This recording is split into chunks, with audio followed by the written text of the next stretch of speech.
kabar? Semoga kalian dalam keadaan sehat dan selalu dalam perlindungan Tuhan ya. Teman-teman, kalian pernah gak sih berpikir apa itu rumah Tuhan? Apakah hanya bangunannya atau orang-orang yang terdapat dalam bangunan tersebut? Lalu gimana sih caranya kita untuk mencintai rumah Tuhan? Untuk itu, aku mengajak kalian untuk hadir dalam PA Remaja bersama Mas Apri dengan tema Mencintai Rumah Tuhan tanggal 5 Maret 2021 jam 7 malam melalui Google Meet. Ditunggu kehadirannya ya teman-teman. Tuhan Yesus memberkati.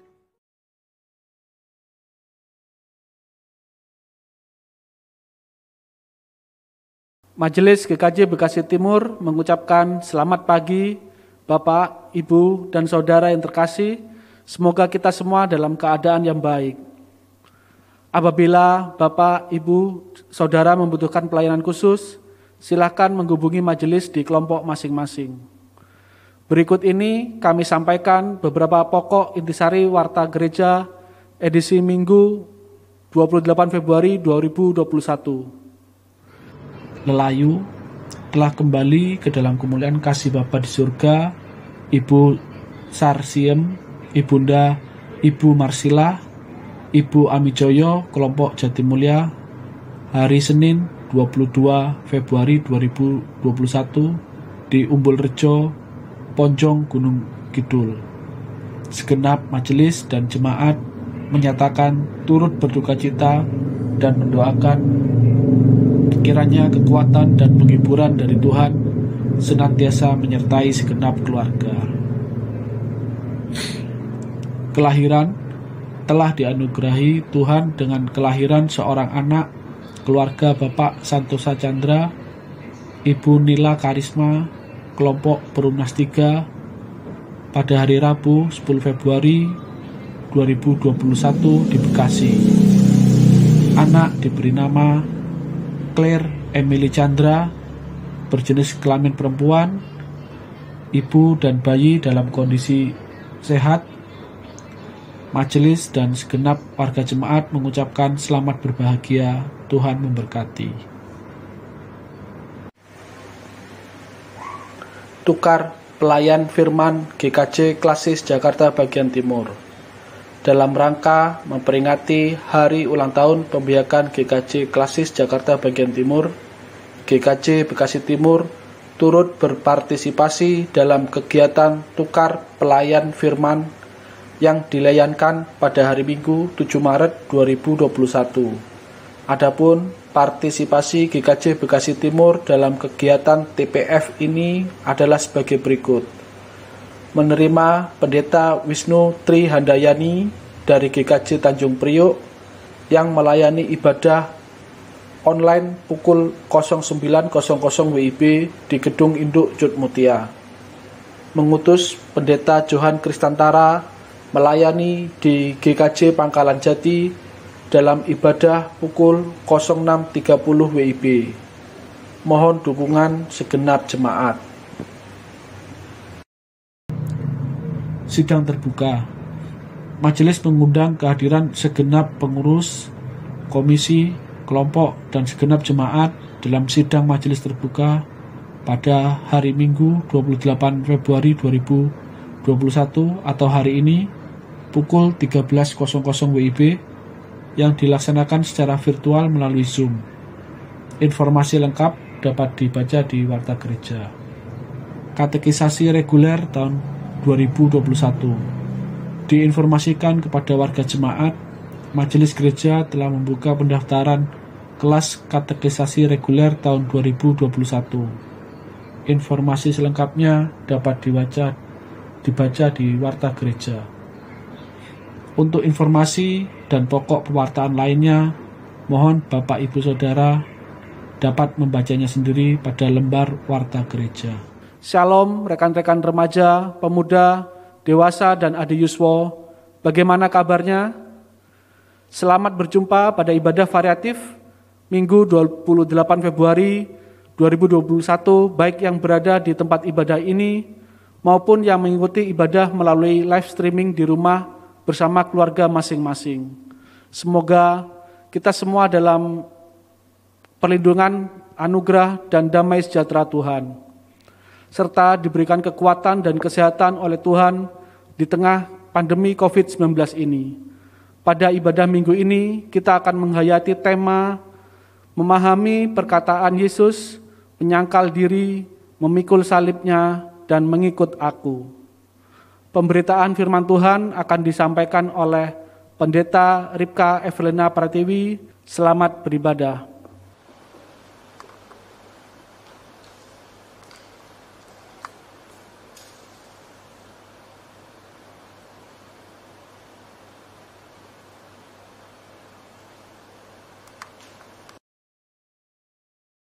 Umat kami undang untuk bangkit berdiri.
Dengan didasari rasa syukur oleh karena berkat, anugerah, dan pemeliharaan Allah atas kehidupan kita di sepanjang waktu yang telah kita jalani, marilah ibadah minggu ini kita khususkan dengan pengakuan bahwa pertolongan kita adalah di dalam nama Tuhan yang menciptakan langit dan bumi, yang kasih setianya kekal selama-lamanya, dan yang tidak meninggalkan pekerjaan tangannya. Kasih karunia dari Allah Bapa dan dari Tuhan Yesus Kristus kiranya menyertai saudara-saudara. Amin.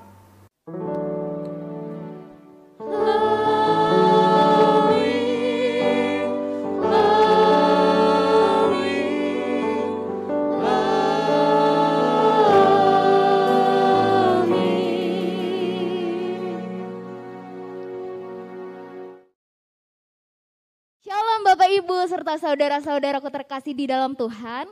Selamat pagi. Walau pandemi, perlu kita akui bahwa kerinduan untuk memuji Tuhan tidak akan pernah lepas dari hidup kita. Seperti contohnya melalui kesempatan ini di mana kita dapat kembali berkumpul secara online dalam ibadah variatif. Seperti lagu yang akan kita nyanyikan berikut ini, di mana berisikan tentang kesaksian dan kisah perjalanan iman seorang pria yang mengasihi Yesus yang berasal dari Assam, sebuah desa di timur laut India pada pertengahan abad ke-19. Pria tersebut bersama keluarganya memutuskan untuk mengikuti Yesus. Namun, perjalanan imannya tidak mulus ketika ketua suku memaksanya untuk meninggalkan Yesus. Ia mengancam untuk membunuh anak-anaknya. Tetapi ia tetap berkata, I have decided to follow Jesus, no turning back. Yang berarti, mengikut Yesus adalah keputusanku, aku tidak ingkar. Bapak, Ibu, Saudara-saudari yang dikasihi Tuhan Yesus, mari kita katakan dengan iman, mengikut Yesus keputusanku, ku tak ingkar. Mengikut Yesus keputusanku, mengikut Yesus keputusanku, mengikut Yesus keputusanku, ku tak ingkar, ku tak ingkar. Karena keteguhan kasihnya akan Yesus tersebut, anaknya pun mati. Namun ketua suku tidak tinggal diam dan kembali mengancam untuk membunuh istrinya. Tetapi dengan keteguhannya lagi, ia berkata, "Do not go with me, I will still follow Jesus." Yang berarti, walaupun aku sendiri, aku akan tetap mengikuti Yesus. Mari kita katakan bersama, walau Sendiri ku ikut Yesus, walau sendiri ku ikut Yesus, walau sendiri ku ikut Yesus, ku tak ingkar, ku tak ingkar. Lalu istrinya mati. Tinggallah ia sendiri. Ketika itu pun ia diancam untuk dibunuh. Ia pun tetap berkata, "The cross before me, the world behind me." Yang berarti salib di depan, dunia di belakang. Kisah iman lelaki ini telah membawa kepala suku dan semua penduduk desa bertobat dan mengikut Yesus. Bapak, Ibu, Saudara-saudari yang dikasihi Tuhan, mari katakan dengan iman, dunia di belakang, salib di depan. Dunia di belakang, salib di depan. Dunia di belakang, salib di depan. Dunia di belakang, salib di depan. Ku tak ingkar, ku tak ingkar. kita katakan sekali lagi, ku tak ingkar. Ku tak ingkar, ku tak ingkar.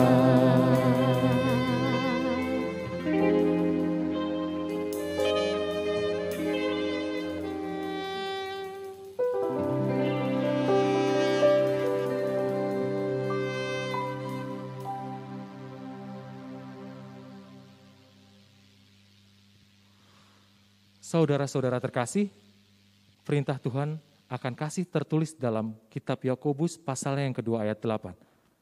Akan tetapi, jikalau kamu menjalankan hukum utama yang tertulis dalam kitab suci, kasihilah sesama manusia seperti dirimu sendiri, kamu berbuat baik. Kita menyadari bahwa kita belum mampu mewujud nyatakan kasih yang sejati kepada sesama kita sebagai perwujudan kasih kita kepada Tuhan. Untuk itu, marilah dengan kerendahan hati dan ketulusan hati kita mengakui dan menyesali serta memohon pengampunan atas kesalahan dan dosa kita di hadapan Tuhan dengan berdoa. Mari kita berdoa. Ya Tuhan, Kami mohon ampun atas ketidakmampuan kami mewujudkan kasih secara sempurna. Sulit bagi kami mengasihi dan mengampuni orang lain karena kelemahan dan dosa kami.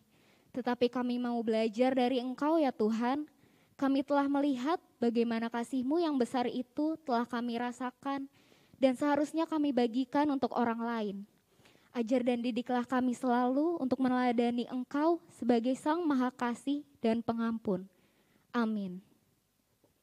Umat yang dikasihi Tuhan, bahwa Tuhan itu penuh belas kasih dan anugerah, yaitu ketika kita dengan kerendahan dan ketulusan hati mengakui dosa kita di hadapannya dan berusaha untuk hidup berkenan kepadanya. Terimalah berita anugerah pengampunan dari Tuhan, sebagaimana tertulis dalam Daniel 9 ayat 9. Pada Tuhan, Allah kami, ada kesayangan dan keampunan, walaupun kami telah memberontak terhadap Dia.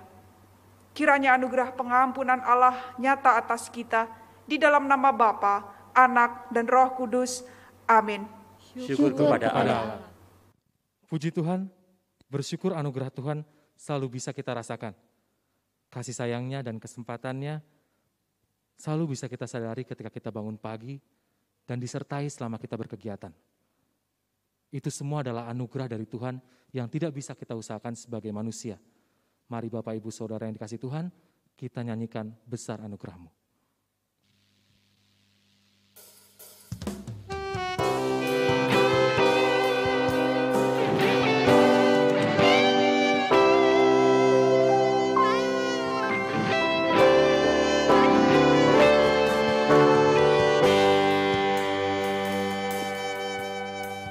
Kita katakan ku ada sebagaimana ku ada. Ku ada sebagaimana ku ada, berdiri menghadap tatamu Bapa. Semua karena anugerah-Mu yang telah selamatkanku. Ku hidup dalam segala kelimpahan. Ku layak untuk melayani Tuhan. Ku layak untuk melayani Tuhan. Semua karena anugerah-Mu yang curah bagiku. Besar anugerah-Mu,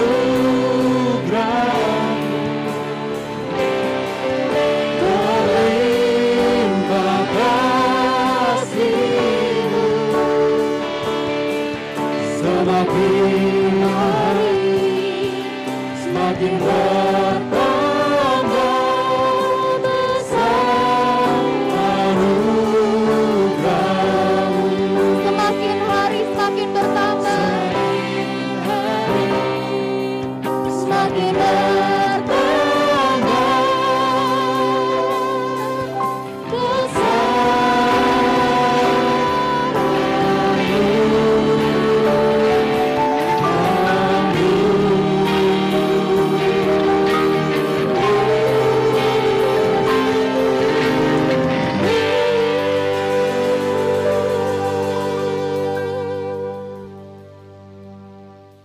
Bapak, Ibu, dan Saudara yang terkasih, sebelum kita mendengarkan firman Tuhan, mari kita terlebih dahulu masuk dalam doa. Saya hantarkan.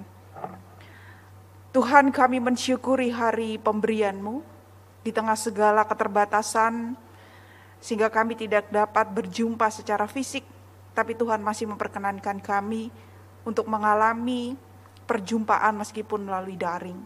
Dan kami juga meyakini bahwa firman Tuhan yang menyapa hati kami juga mampu masuk ke dalam hati kami yang terdalam ketika kami memberikan diri kami untuk mendengarkan Tuhan. Bimbinglah kami ya Allah, sebab kami terbatas dan berdosa. Kami mau belajar, kami mau mendengarkan Tuhan. Di dalam Kristus kami berdoa. Amin. Bacaan pertama, marilah kita buka Alkitab kita dari Roma 4 ayat 13 sampai 25. Roma 4 ayat 13 sampai 25. Sebab bukan karena hukum Taurat telah diberikan janji kepada Abraham dan keturunannya bahwa ia akan memiliki dunia, tetapi karena kebenaran berdasarkan iman. Sebab jika mereka yang mengharapkannya dari hukum Taurat menerima bagian yang dijanjikan Allah, maka sia-sialah iman dan batalah janji itu. Karena hukum Taurat membangkitkan murka, tetapi di mana tidak ada hukum Taurat, di situ tidak ada juga pelanggaran. Karena itulah kebenaran berdasarkan iman supaya merupakan kasih karunia, sehingga janji itu berlaku bagi semua keturunan Abraham, bukan hanya bagi mereka yang hidup dari hukum Taurat, tetapi bagi mereka yang hidup dari iman Abraham. Sebab Abraham adalah bapa kita semua. Seperti ada tertulis, engkau telah kutetapkan menjadi bapa banyak bangsa di hadapan Allah yang kepadanya ia percaya, yaitu Allah yang menghidupkan orang mati dan yang menjadikannya dengan firman-Nya apa yang tidak ada menjadi ada. Sebab sekalipun tidak ada dasar untuk berharap, namun Abraham berharap juga dan percaya bahwa ia akan menjadi bapa banyak bangsa menurut yang telah difirmankan. Demikianlah banyaknya nanti keturunanmu. Imannya tidak menjadi lemah, walaupun ia mengetahui bahwa tubuhnya lebih sangat lemah, karena usianya telah kira-kira 100 tahun, dan bahwa rahim Sarah telah tertutup.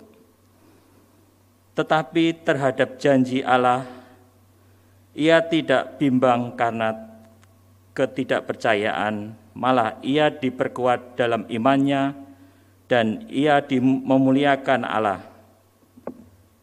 Dengan penuh keyakinan bahwa Allah berkuasa untuk melaksanakan apa yang telah ia janjikan, karena itu hal ini diperhitungkan kepadanya sebagai kebenaran.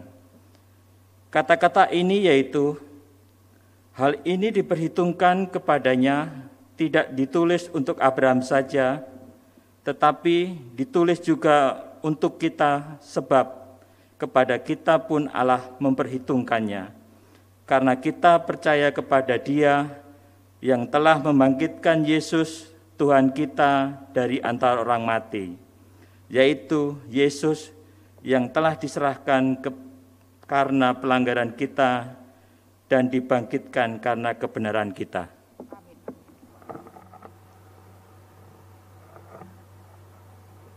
Bacaan Injil mari kita buka Markus 8 ayat 31 sampai ayatnya yang ke-38. Markus 8 ayat 31 sampai ayat 38.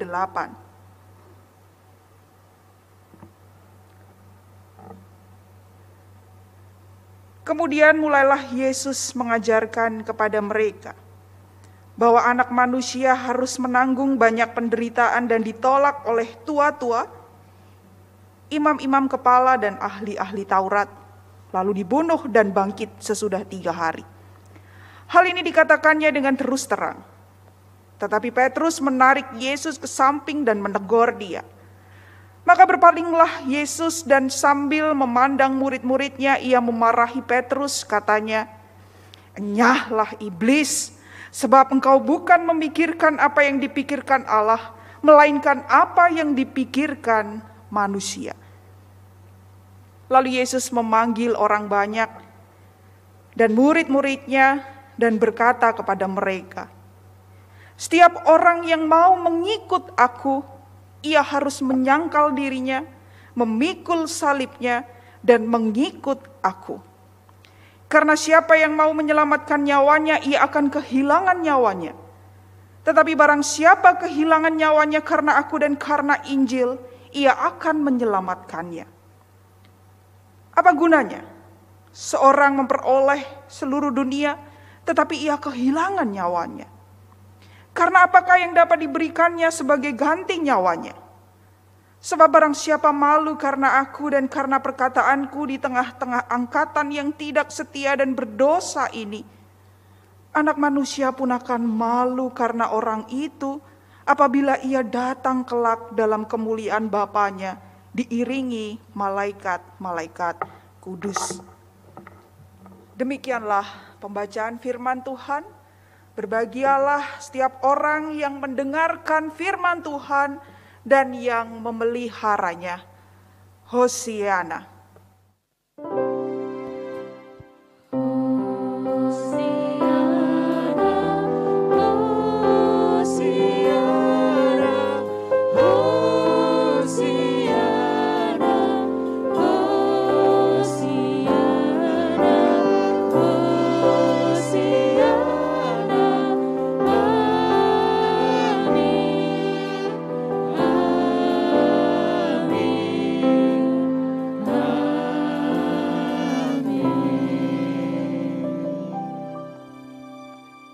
Selamat pagi Bapak Ibu dan Saudara yang terkasih, semoga semua dalam keadaan yang baik, baik yang beribadah hari ini di gedung gereja karena harus melayani, dan juga kepada Bapak Ibu dan Saudara yang mengikuti ibadah live streaming dari rumah masing-masing. Bapak Ibu dan Saudara yang terkasih, mengawali renungan pada hari ini, saya ingin bertanya sebuah pertanyaan yang sederhana saja. Menurut panjenengan sami, menurut saudara-saudara, apakah untuk mendapatkan keselamatan itu mudah? Mudahkah kita mendapatkan keselamatan itu? Itu boleh dijawab di dalam hati masing-masing. Tapi saya ingin memperkenalkan sebuah istilah, mungkin ada beberapa di antara kita yang sudah pernah mendengar istilah ini, yaitu mengenai the greatest simplicity, atau kesederhanaan yang terbesar. Apakah yang dimaksud dengan istilah greatest simplicity ini Bapak Ibu? Jadi ini dipahami bahwa kematian dan juga kebangkitan Tuhan Yesus Kristus di salib itu merupakan satu jalan yang membuat kita mendapatkan keselamatan. Sesederhana itu. Kita hanya tinggal meresponnya dengan mempercayai kematian dan kebangkitan Kristus. Dengan kita melakukannya, maka kita diselamatkan. Sederhana ataukah tidak, Bapak Ibu dan Saudara yang terkasih? Yesus mati, Yesus bangkit, kita diajak percaya. Kalau kita percaya, maka kita selamat. Itulah yang disebut sebagai the greatest simplicity atau kesederhanaan yang terbesar. Nah, meskipun terdengar begitu sederhana, tetapi ini butuh keseriusan di dalam responnya. Karena meskipun sederhana, tapi kita mengingat bahwa kata di belakangnya adalah terbesar. Jadi kesederhanaan yang terbesar. Meskipun nampak sederhana, tetapi kita butuh meresponnya dengan keseriusan. Nah, itu kenapa kemudian ketika Yesus di dalam bacaan Injil hari ini, Yesus mengatakan di dalam bacaan tadi bahwa setiap orang yang mau mengikuti Yesus, yang mau mengikuti dia harus yang pertama menyangkal diri, lalu yang kedua memikul salib.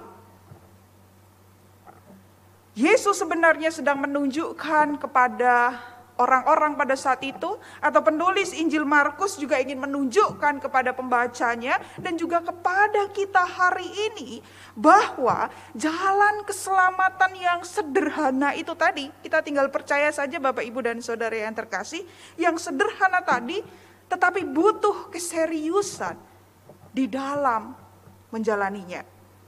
Ada dua bentuk keseriusan yang muncul di dalam bacaan hari ini. Saya akan ulang sekali lagi. Yang pertama, menyangkal diri, lalu yang kedua memikul salib, dan ini dilakukan setiap hari. Nah, yang kemudian perlu kita jawab setelahnya adalah apakah yang sebenarnya dimaksudkan sebagai menyangkal diri dan memikul salib. Sebab bukankah Yesus sudah mati di atas kayu salib? Lalu kenapa saya harus memikul salib, begitu kan? Nah, kita akan lihat satu persatu Bapak Ibu dan Saudara yang terkasih sesuai dengan tema kita hari ini, memahami makna menyangkal diri, memikul salib dan mengikuti Yesus. Kita akan lihat yang pertama, menyangkal diri. Di dalam bahasa aslinya, menyangkal diri ini bisa diartikan menyatakan tidak atau membantah. Jadi secara mudah menyangkal diri ini kita pahami sebagai dengan tegas menyatakan tidak. Pertanyaannya adalah menyatakan tidak kepada siapa? Kan begitu. Menyatakan tidak kepada kehendak diri sendiri yang tidak sesuai dengan kehendak Allah. Jadi jika kita masih belum mengatakan tidak pada kehendak diri kita sendiri, itu artinya ya kita belum menjadi pengikut Kristus. Contoh sederhananya begini Bapak Ibu dan Saudara yang terkasih. Saya carikan contoh yang paling dekat dengan kehidupan kita sehari-hari. Saudara dipanggil untuk menjadi pelayan Tuhan. Kehendak pribadi saudara bisa iya, tapi yang paling sering terdengar adalah tidak. Jangan saya dulu. Kehendak manusiawi kita pasti menolak. Kehendak Tuhan melalui gereja, saudara dipanggil untuk melayani. Lalu bayangkan pada suatu hari saudara bercakap dengan diri saudara sendiri, tapi suara dalam diri saudara itu terus mengatakan, aku tidak mau. Jangan aku, yang lain saja. Dengan berbagai macam alasan. Menyangkal diri tadi Bapak Ibu dan Saudara yang terkasih, artinya sekali lagi adalah menyatakan tidak kepada kehendak diri sendiri demi tunduk pada kehendak Tuhan. Di saat saudara bercakap dengan diri saudara yang menolak panggilan tadi, beranikah kemudian saudara berkata pada diri saudara sendiri, sambil melihat diri, nggih, tidak jiwaku. Tidak. Kali ini bukan kehendakmu yang jadi, melainkan kehendak Tuhan. Itu menyangkal diri. Kita mengatakan tidak pada kehendak diri kita sendiri, demi kita tunduk di bawah kehendak Allah. Contoh lain yang juga sederhana dalam kehidupan keseharian. Saudara mau marah. Saudara mau berbuat curang. Saudara mau korupsi, saudara mau melanggar aturan, beranikah saudara berkata pada diri sendiri, tidak jiwaku, aku tidak akan mengikuti kehendakmu, aku mau mengikuti kehendak Allah, karena kehendak Allah mengatakan aku tidak boleh melakukannya. Itu menyangkal diri Bapak Ibu dan Saudara yang terkasih. Dan ini sulit. Karena kita kan maunya kehendak kita yang jadi. Itu yang pertama dengan menyangkal diri. Kalau kita akan melihat mengenai frase memikul salib, kita akan coba memahami terlebih dahulu dengan mengingat apa yang terjadi pada Yesus ketika Yesus mati di atas kayu salib. Di saat itu Yesus berkata, Eloi, Eloi, lama sabachthani. Dan di saat di Taman Getsemani Yesus juga berkata, sekiranya cawan ini boleh lalu Tuhan, tapi jangan kehendakku melainkan kehendakmu yang jadi. Dan di saat detik terakhir kehidupannya Yesus berkata, ke dalam tangan Bapa, aku serahkan hidupku. Apa yang terjadi saat itu? Penulis Injil Markus hendak menunjukkan kemanusiaan Yesus sebagai pribadi yang juga punya kehendak. Dia tahu salib yang akan dia tanggung itu berat. Tapi pada akhirnya di tengah segala pergumulan akan kehendaknya dan kehendak Bapa, ia tutup dengan penyerahan kepada Kristus. Tidak aneh jika pada bacaan pertama Abraham itu juga disebutkan dibenarkan karena imannya, nggih. Dan dia kemudian disebutkan juga menjadi bapa bagi bangsa-bangsa. Dia juga adalah bukti yang konkret mengenai bagaimana mengatakan tidak pada kehendak dirinya, tapi mengatakan iya pada kehendak Allah. Sehingga ya dia pergi kemana Allah mengutus dia, Dia pergi kemana Tuhan memerintahkan dia untuk pergi, melakukan apa yang Tuhan mau untuk dia lakukan. Dia menyangkal dirinya dan dia tunduk pada perintah Allah Bapanya. Nah, mungkin kita kemudian juga bertanya-tanya, bagaimana, apakah kalau orang Kristen menderita, berarti dia sedang memikul salib? Apakah artinya dia sedang memikul salib? Mari Bapak Ibu kita renungkan. Saya rasa tidak semua penderitaan memiliki makna seperti itu. Hanya penderitaan yang terjadi karena mengikuti Tuhanlah yang termasuk di dalam menyangkal diri atau memikul salib. Contohnya Bapak Ibu, ini contohnya nggih. Saudara berhenti dari pekerjaan. Berhenti bekerja itu kan alasannya bisa beragam ya. Tidak cocok dengan iklim kerjanya mungkin, rekan kerjanya mungkin menjengkelkan, kolega kerjanya mungkin mengesalkan, gajinya mungkin tidak cocok, merasa tidak berkembang, dan lain sebagainya. Apakah itu memikul salib? Saudara berhenti kerja karena alasan-alasan tadi, apakah itu artinya menyangkal diri dan memikul salib? Belum tentu. Tetapi jika saudara berhenti kerja karena saudara menolak untuk korupsi, karena firman Tuhan mengatakan saudara tidak boleh mengambil apa yang bukan menjadi milik saudara, itu menyangkal diri dan memikul salib. Karena saudara berani berkata tidak pada keinginan saudara sendiri, pada kesenangan duniawi, pada kehendak manusia, lalu menyerahkan segala ambisi duniawi itu demi menjalankan kehendak Tuhan, dan memilih jujur tanpa korupsi. Sampai di sini kita bisa bedakan ya. Memikul salib ketika kita sebenarnya punya kehendak, kita lepaskan itu demi kita mengikuti apa yang menjadi kehendak Tuhan. Kenapa saya menyampaikan hal seperti ini Bapak Ibu? Karena kita terbiasa memahami salib itu sebagai pergumulan yang kita hadapi sehari-hari.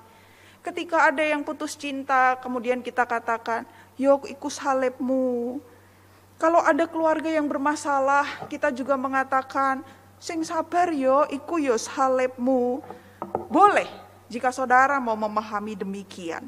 Tetapi izinkan saya untuk matur bahwa salib yang sesungguhnya yang harus kita pikul setiap hari adalah ketika kita mengambil keputusan untuk berhenti menyenangkan diri kita sendiri demi menyenangkan hati Allah.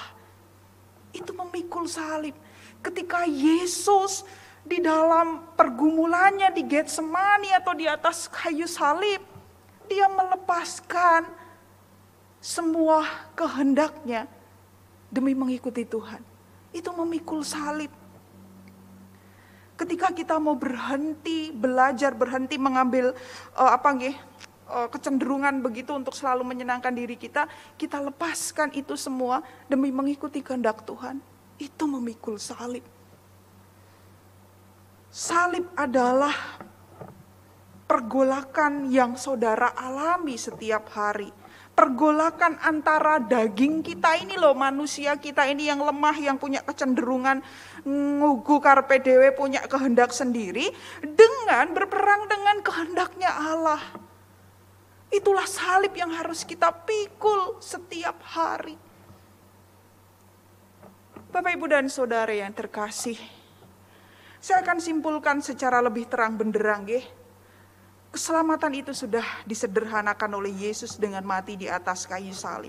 Saudara percaya sungguh, maka saudara selamat. Tetapi jalan keselamatan yang sederhana ini tidak mudah.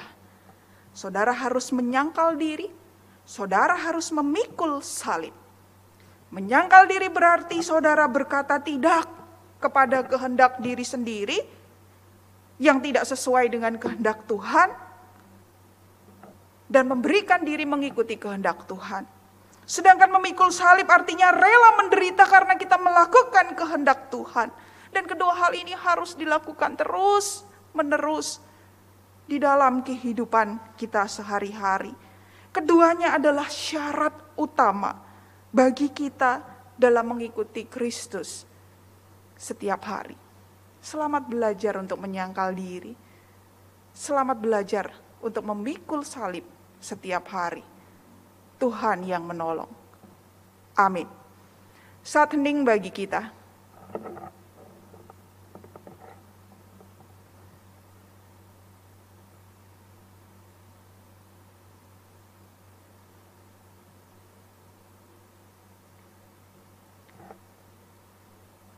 Saat hening cukup. Bapak, Ibu, dan Saudara yang terkasih, mari kita masuk di dalam doa syafaat. Saya hantarkan. Tuhan, kami mensyukuri firman yang telah kami dengar. Kami menyadari betapa Tuhan telah memberikan kami anugerah keselamatan. Kami hanya tinggal mempercayainya. Tapi tentu kehidupan kami tidak sesederhana itu, ya Allah. Engkau juga menuntut keseriusan dari kami. Untuk kami senantiasa belajar menyangkal diri kami, memikul salib kami masing-masing. Dan kami belajar untuk berkata tidak pada kehendak kami, lalu tunduk pada kehendak Allah. Ampunilah kami ketika kami masih sering mengejar apa yang menjadi kehendak kami, dan menomorduakan apa yang menjadi kehendak Allah. Karena berbagai macam alasan. Karuniakanlah kepada kami ketabahan Kristus, yang setia menyangkal dirinya demi kehendak Bapa, yang setia memikul salibnya dan rela menderita demi kehendak Bapa. Ajarkan kami demikian, ya Allah. Termasuk ketika di dalam masa-masa pandemi ini, kami juga harus menghayati kehidupan kami di dalam masa-masa yang berat ini. Maka mampukanlah kami untuk tidak kehilangan pengharapan, ya Allah. Dan dengan demikian, kami terus bertaut kepada Kristus. Berkatilah mereka yang sakit karena penyakit lain atau karena terpapar virus COVID-19, berikanlah kekuatan pada tubuhnya, ya Allah, dan juga semangat untuk menjalani hari-harinya. Berkatilah keluarga yang dengan penuh kecemasan menantikan kesembuhan kekasih hatinya. Tolonglah mereka di dalam masa-masa penantian atau masa isolasi mandiri. Dan bagi mereka yang kehilangan anggota keluarganya, sungguh ini adalah sebuah pukulan yang berat. Tetapi di dalam masa-masa berat ini, Kristus hadir menopang mereka. Berkatilah gereja menjadi tempat bagi setiap orang mendapatkan penghiburan. Tolonglah setiap dari kami untuk terpanggil, ambil bagian dalam pelayanan sosial, dimanapun kami berada. Tolonglah kami menjadi warga negara yang baik, dengan menerapkan protokol kesehatan dimanapun kami berada, ya Allah. Berkatilah orang tua kami, lansia dan juga anak-anak yang menjadi paling mudah untuk terpapar virus. Tuhan juga tolong mereka di dalam masa-masa yang berat ini. Allah Bapa yang baik, Engkau juga memberkati bangsa dan negara ini di dalam perjuangan untuk mengatasi efek dari pandemi ini. Tolonglah, ya Allah, kami sungguh lemah, kami terbatas. Pemerintahan ini pun lemah jika bukan Tuhan yang memberikan kekuatan. Maka karuniakanlah kemurahan hati-Mu, ya Allah, kepada kami di dalam masa-masa sulit ini. Kami meyakini sungguh Allah, Engkau akan memberikan apa yang sungguh kami butuhkan di dalam waktu Tuhan. Di dalam Kristus Yesus kami berdoa. Amin. Umat diundang untuk bangkit berdiri. Mari bersama memperbarui iman percaya kita melalui pengakuan iman rasuli yang demikian. Aku percaya kepada Allah, Bapa yang Maha Kuasa, Khalik langit dan bumi, dan pada Yesus Kristus, anaknya yang tunggal Tuhan kita, yang dikandung daripada Roh Kudus, lahir dari darah Maria, yang berita di bawah perintah Pontius Pilatus, disalibkan, mati dan dikuburkan, turun dalam kerajaan maut. Pada hari yang ketiga, bangkit pula dari antara orang mati, naik ke surga, duduk di sebelah kanan Allah, Bapa yang Maha Kuasa, dan akan datang dari sana untuk menghakimi orang yang hidup dan yang mati. Aku percaya kepada Roh Kudus, gereja yang kudus dan am, persekutuan orang kudus, pengampunan dosa, kebangkitan daging, dan hidup yang kekal. Saudara-saudara terkasih, perjalanan kehidupan kita tidak pernah lepas dari anugerah dan berkat Tuhan, baik ketika dalam suka maupun duka. Mari kita bersyukur dengan mengumpulkan persembahan. Sebagai dasar kita memberi. Matius 6 ayat 19 hingga 21 menyatakan, "Janganlah kamu mengumpulkan harta di bumi. Di bumi ngengat dan karat merusaknya dan pencuri membongkar serta mencurinya. Tetapi kumpulkanlah bagimu harta di sorga. Di sorga, ngengat dan karat tidak merusaknya dan pencuri tidak membongkar serta mencurinya. Karena di mana hartamu berada, di situ juga hatimu berada." Mari Bapak Ibu Saudara yang dikasihi Tuhan, kita nyanyikan pengucapan syukur dari PKJ 271 bait yang pertama dan yang kedua.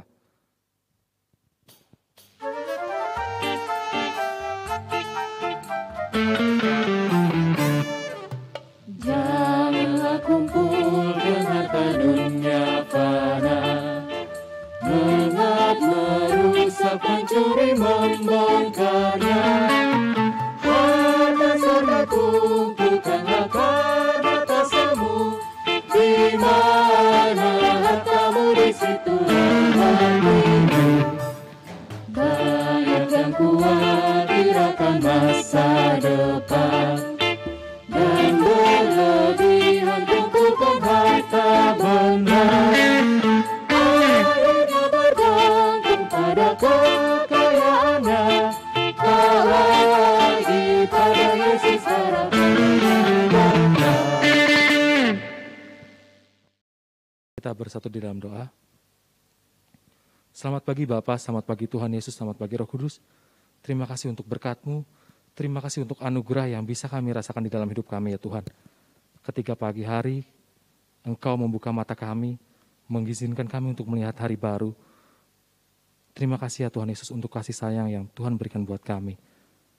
Terlebih, umat di detik ini ya Tuhan, Tuhan menyertai kami dan mengizinkan kami untuk menerima firman-Mu dalam ibadah variatif ini ya Tuhan. Dan Tuhan sudah mengizinkan kami untuk memberikan berkat-Mu ke dalam persembahan ini ya Tuhan. Kiranya Tuhan mau menyertai dalam pengelolaan persembahan, sehingga persembahan ini bisa membawa untuk kemuliaan nama-Mu ya Tuhan. Tuhan Yesus, inilah doa kami. Kami alaskan hanya di dalam nama Tuhan Yesus Kristus, Tuhan dan Juru Selamat kami yang hidup, yang telah mengajari kami berdoa, doa Bapa kami yang dinyanyikan.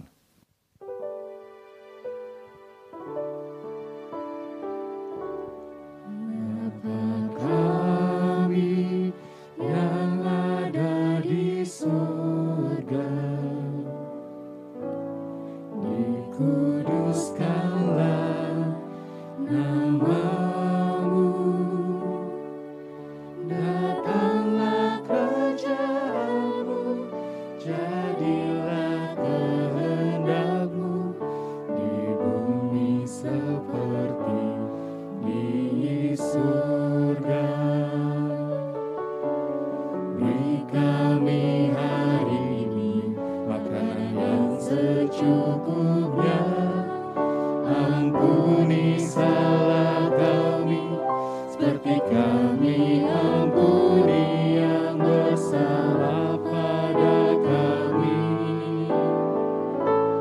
Jangan bawa kami dalam pencobaan, melainkan lepaskan kami dari yang jahat. Sebab Kaulah yang punya kerajaan dan kuasa dan kemuliaan sampai selama-lamanya. Amin.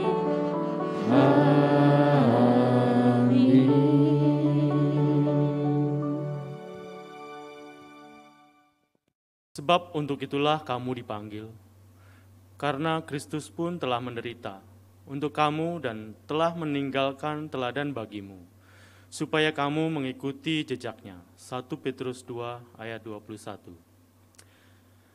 Lilin Prapaskah 2 akan dipadamkan sebagai penanda dan komitmen bahwa kita akan memadamkan kehendak pribadi kita demi tunduk pada kehendak Kristus. Sangkal diri, pikul salib. Ikut Dikau Tuhan, kami mau ikut Engkau.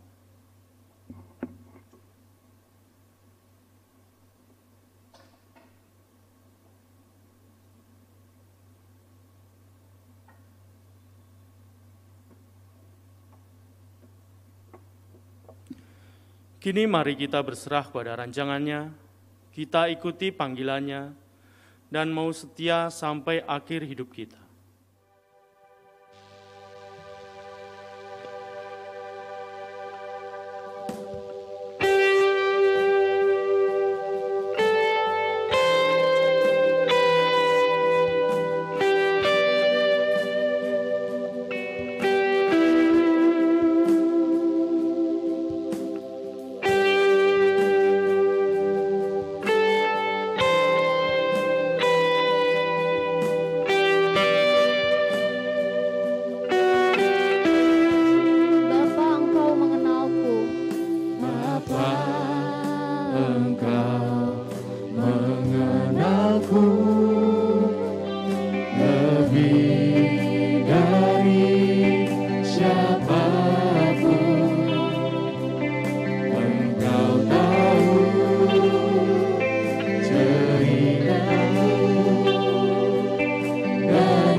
Yeah.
umat yang dikasihi Tuhan, arahkanlah hatimu kepada Tuhan dan taatilah kehendak-Nya, serta muliakanlah Tuhan dalam hidupmu. Mari kita memohon berkat dan pemeliharaan Tuhan di sepanjang kehidupan kita. Terimalah berkat Tuhan.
Sudah memberikan contoh bagaimana selama hidupnya ia setia dan taat kepada Bapaknya.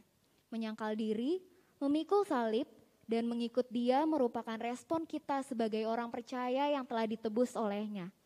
Dalam penderitaan, kita mengikuti teladan Kristus dan para rasul. Kebahagiaan penuh dalam Kristus ketika kita ikut Dia dan mengabdi padanya. Ikut di Kau Tuhan, kami mau ikut Engkau. Mari Bapak Ibu Saudara-saudara yang dikasihi Tuhan, kita tutup ibadah ini dengan mengangkat pujian, ikut di Kau saja Tuhan.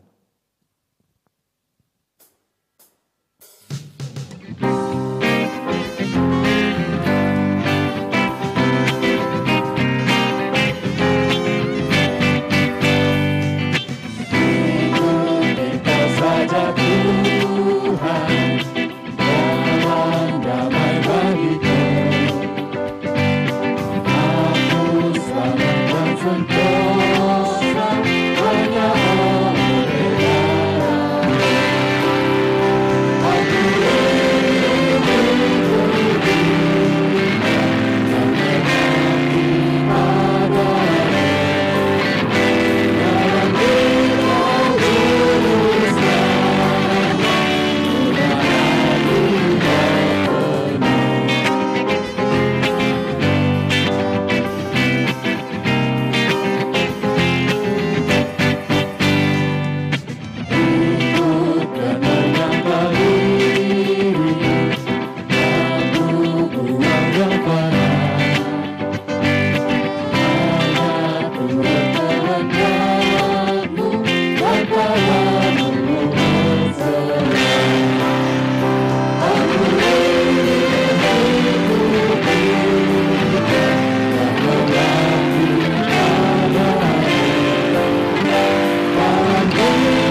Halo teman-teman, kalian apa kabar? Semoga kalian dalam keadaan sehat dan selalu dalam perlindungan Tuhan ya. Teman-teman, kalian pernah gak sih berpikir apa itu rumah Tuhan? Apakah hanya bangunannya atau orang-orang yang terdapat dalam bangunan tersebut? Lalu gimana sih caranya kita untuk mencintai rumah Tuhan? Untuk itu, aku mengajak kalian untuk hadir dalam PR Remaja bersama Mas Apri dengan tema Mencintai Rumah Tuhan tanggal 5 Maret 2021 jam 7 malam melalui Google Meet. Ditunggu kehadirannya ya teman-teman. Tuhan Yesus memberkati.